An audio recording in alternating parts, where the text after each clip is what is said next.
Okay,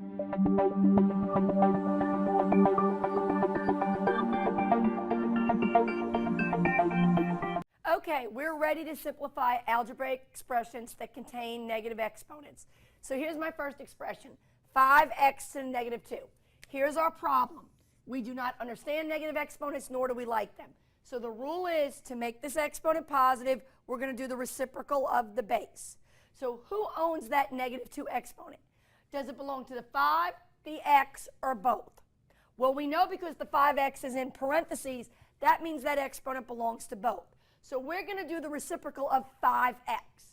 So first of all, to write 5x as a fraction, it would be understood to be divided by 1. That's how you make any whole term a fraction. Now that I've written it as a fraction, I can flip it, do the reciprocal of the base. And that would give me 1 over 5x. And all that does, by making the reciprocal of the base, is your exponent now becomes a positive 2. Now that your exponent's positive, you now understand what this means. We know this expression means 1 over 5x times 1 over 5x.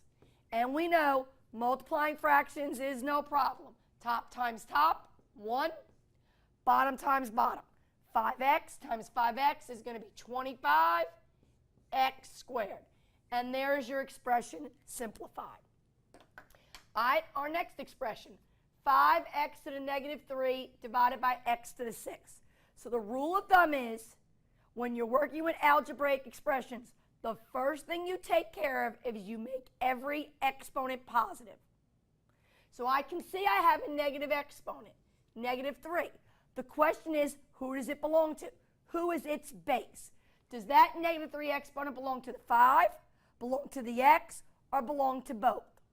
Well, now there are no parentheses. So if there are not parentheses, that negative 3 does not belong to the 5. It only belongs to the x. So only the letter x is going to physically move. We're only going to do the reciprocal of this x. We're not going to move the 5. The 5 has nothing to do with that exponent. In fact, the 5 has its own exponent. It's understood to be an invisible 1. So the 5 stays put. It's got a positive exponent. The x to the 6th in the denominator does not move. This makes sense in math. I know what x to the 6th means. It means write x 6 times. It doesn't move. It stays put. You only move the base that has the negative exponent. So we're going to move this x. Common sense. If this x is in the numerator and he has a negative exponent, then when I flip him, he's going to go to the denominator, and his exponent's going to be positive. Don't you agree? If that's x and I flip it, it would be 1 over x. So because this was already written as a fraction, all I had to do is move locations. Now, can we leave this as our final answer? No, it's not simplified. There is a 5 in the numerator, but x to the 6th times x cubed, we all know is x to the 9th. And we can't go any further because we cannot divide a number by a variable. So that is our final expression. One more, please. Here's my expression. Negative 10ab divided by a cubed b to the negative 1, all to the negative 1 exponent. So again, before you start doing multiplication or division or any other operation, the first thing you should do is always make your negative exponents positive. In this expression, we have 2 negative exponents. So we're going to deal with them one at a time. Just like we do in math, we always follow, please excuse my dear Aunt Sally. P means do whatever inside the parentheses first. And that's what I'm going to deal with. I'm going to deal with inside, I have a negative 1 exponent. That negative 1 exponent belongs to b. So b's got to flip. If b is right now in the denominator, if I flip him, he will go to the numerator. Everybody else, all the other terms, are going to stay put. So I have a negative 10, I have an a and a b, and now I'm going to bring this b up, and that exponent is going to become a 1.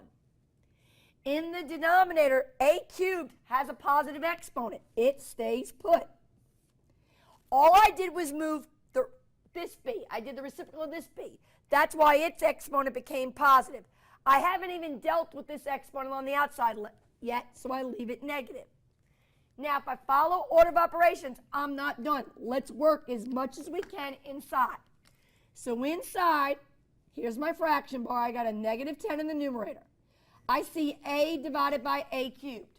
Well, I know how to do that. What's a divided by a cubed? It would be a squared. Where would you place a squared?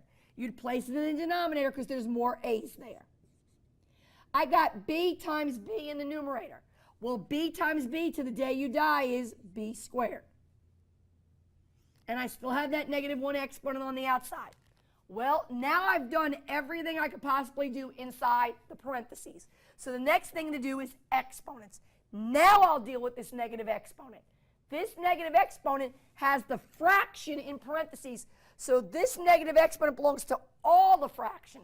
So now I'm going to flip the whole fraction. So when I flip the whole fraction, the a squared comes to the numerator. The negative 10b squared goes to the denominator. And now my exponent becomes a positive.